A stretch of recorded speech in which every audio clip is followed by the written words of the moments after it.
মাছটা ভাজা দিয়ে নিলাম, রসুন বাটা দিয়ে দিচ্ছি, সামান্য একটু মরিচের গুঁড়া, 1 চামচের কম হলুদের গুঁড়া। মশলাটা কষানো হয়েছে, মূলাগুলো দিয়ে দিয়ে বিসমিল্লাহ।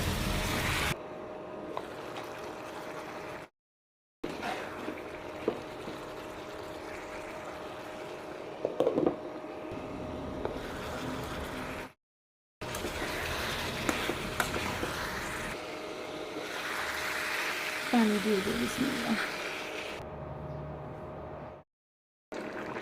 ধনে পাতা দিয়ে দিই, আগেও দিছি একটু।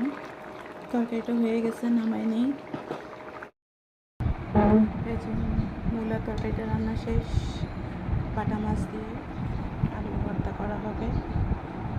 এই তো আজকের মতোই আমাদের রান্না ছিল। তো আমার প্রিয় আপু ভাইয়েরা, আপনারা আমার ব্লগটা একটু দেখবেন, যদি ভালো লাগে লাইক শেয়ার কমেন্ট করবেন, সাবস্ক্রাইব করবেন। এই তো আল্লাহ হাফেজ, আসসালামু আলাইকুম। মাছ আর কাঁচামরিচটা দিয়ে দিই বিসমিল্লাহ।